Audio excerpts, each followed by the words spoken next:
Welcome to a TV20 news break. I'm Dan Monroe. The city of Cleveland recently held one of their many pop-up food pantries, this time at the Michael Zone Neighborhood Resource and Recreation Center. It was a gloomy, frigid, and windy day at the Michael Zone Rec Center, but that didn't stop people from driving in for free produce, nor the volunteers from packing up the boxes and loading them in their trunks.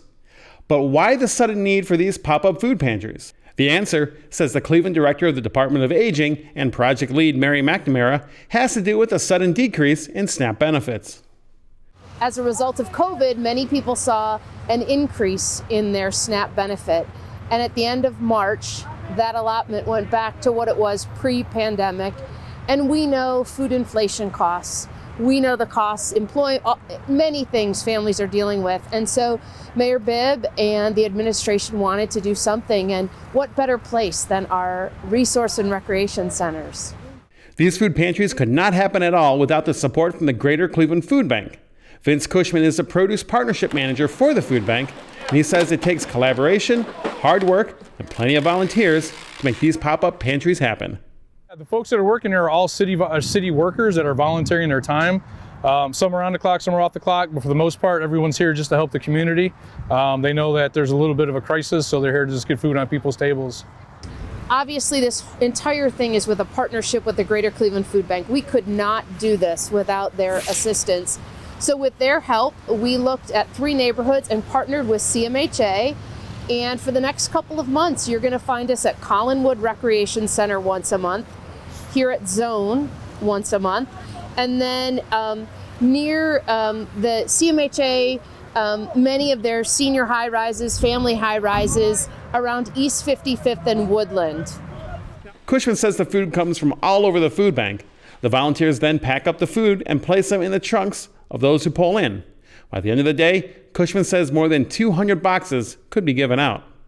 Easily over 200. The goal is about 250. We did one at Collinwood last week, and there's 323 boxes that we distributed to families. All the volunteers this day were employees from the city of Cleveland. Cleveland Mayor Justin Bibb even showed up to load boxes into trunks and even chat with the people driving through. Now, I heard you're the #1 Browns fan. We gonna do something this year or what, brother? Super Bowl? All right, we heard it here first. God bless you guys. Take care, okay? See ya.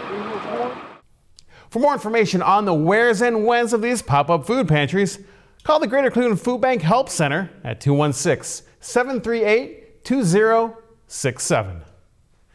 Hey kids, who wants to learn how to play tennis? Well, the city of Cleveland is offering a summer-long drop-in summer tennis program for boys and girls ages 8 to 17.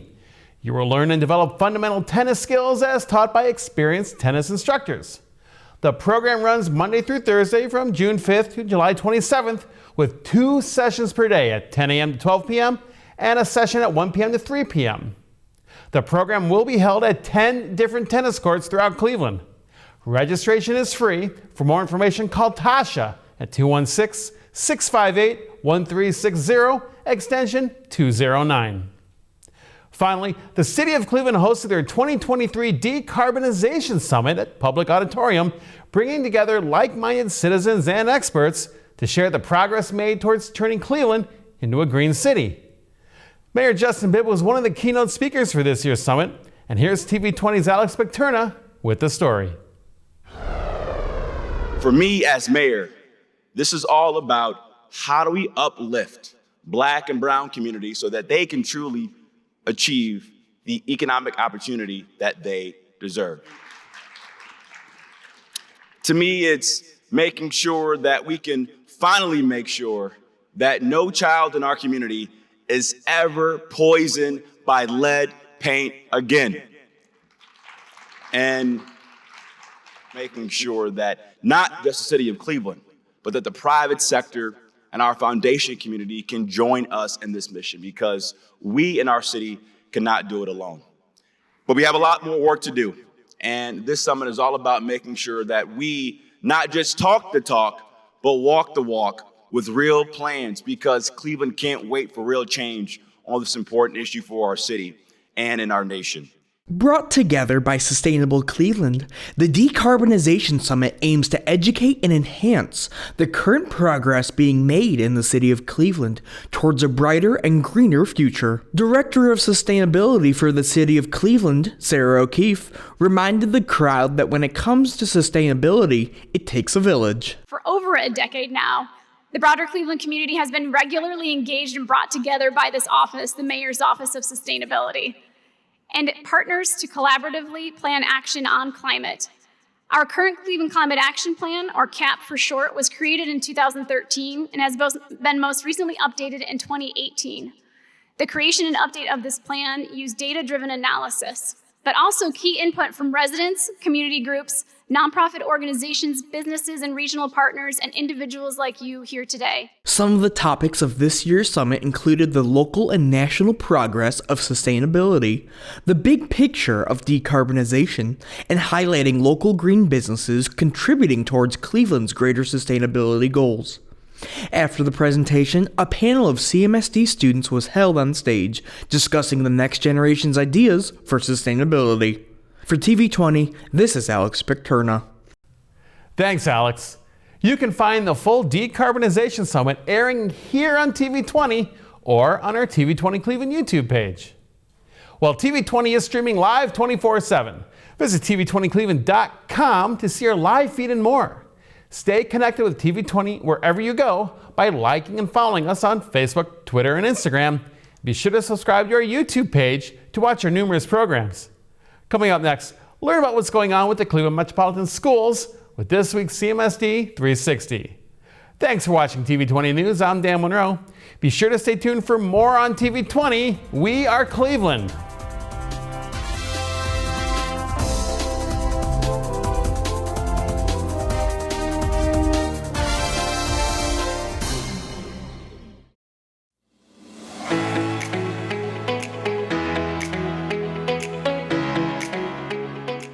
Hello, I'm Darielle Snipes with the CMSD News Bureau.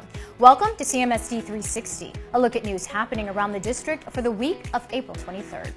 After an extensive national search, the Cleveland Board of Education has narrowed the field to 2 finalists to succeed outgoing CEO Eric Gordon at the end of the current school year. Both finalists are highly capable educators who have previous work experience with Cleveland Metropolitan Schools. Dr. Warren Morgan currently serves as Chief Academic Officer for Indianapolis Public Schools, and Dr. Rocky Torres serves as Assistant Superintendent of Student Services with Seattle Public Schools. Both men are scheduled to be in Cleveland Monday to be interviewed by a panel composed of CMSD students as well as a second panel composed of CMSD parents. The interviews will be live streamed beginning at 4 p.m. You will be able to find a link to the live streams on the district's website, clevelandmetroschools.org. A recording of the interviews will also be posted on the CEO Search webpage. You are encouraged to provide written feedback of the candidates' interviews. Public comments on Dr. Torres and Dr. Morgan's interviews or video presentations will remain open until Thursday, April 27th at 5 p.m. As the search nears its conclusion, public feedback regarding the candidates selected as finalists remains at a premium. The Alma Advisory Group, which conducted the search in conjunction with the Cleveland Board of Education, strongly encourages all interested CMSD families, educators, and stakeholders to familiarize themselves with the candidates. Again, go to clevelandmetroschools.org/CEO search for more information about the candidates and to give feedback. On Monday, students at all John Marshall High Schools will hold a walkout to bring awareness to gun violence prevention starting at 1:30 p.m. This is expected to be a safe space where students can share how they have been impacted by gun violence. Students from Civics 2.0 are organizing the walkout as part of their year-long conversation to develop an action plan to reduce gun violence in Cleveland. Also on Monday, the Four Roads College and Career Academy students who rescued 2 toddlers from a busy street and assisted police in reuniting them with their mother will be recognized at the Cleveland Guardians game at Progressive Field. The game starts at 6:10 p.m. The Cleveland Division of Police 1st District recognized them last month as Good Samaritans at a school assembly. Each student received a commander's letter of appreciation and a CPD challenge coin, a commemorative medallion given out to recognize special achievements. On Tuesday, the Board of Education will honor CMSD volunteers with a recognition dinner before its monthly business meeting. The dinner will begin at 5:30, followed by the meeting at 6:30 p.m. Both events will be held at Max Hayes High School, located at 2211 West 65th Street. The school board meeting will be live streamed on the district's YouTube and Facebook pages. Parent-teacher conferences will take place on Wednesday with early dismissal for students. Please contact your child's school to make an appointment. This is a great time to talk about your child's progress in the final quarter of the academic year. On Thursday, CMSD is hosting a job fair at East Professional Center from 9 a.m. to 4 p.m. At this job fair, the district is looking to interview those interested in substitute positions, including teacher, paraprofessional, and secretaries. To find out more about these positions and to apply, go to clevelandmetroschools.org/hiring. On Friday and Saturday, the CMSD Mega Health Expo will take place at East Professional Center from 10 a.m. to 2 p.m. both days. At this free event, there will be health screenings. Those who attend will also have a chance to speak with medical health professionals.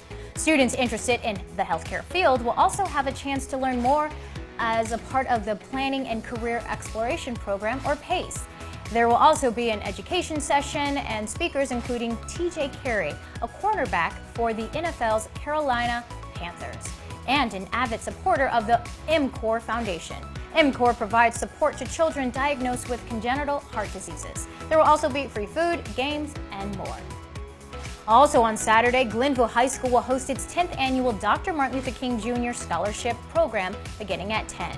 At 11:30, there will be a ceremony to unveil the Civil Rights Trail marker by the school to commemorate Dr. King's 1967 inspirational speech at Glenville High School. Ohio State testing for students in 3rd through 12th grades continues this week. Please check with your child's school for exact dates of the testing. Turning to sports, Senate League baseball, softball, volleyball, and tennis competitions are scheduled for this week.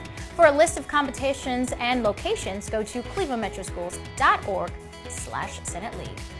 Don't forget to register for the CMSD Summer Learning Experience. Current students entering kindergarten to 12th grade can participate in fun and adventurous activities as well as catch up on schoolwork or get ahead for the next school year.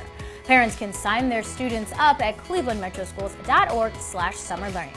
The Summer Learning Experience will run from June 20th through July 21st for kindergarten through 8th grade and June 26th through July 21st for high schoolers.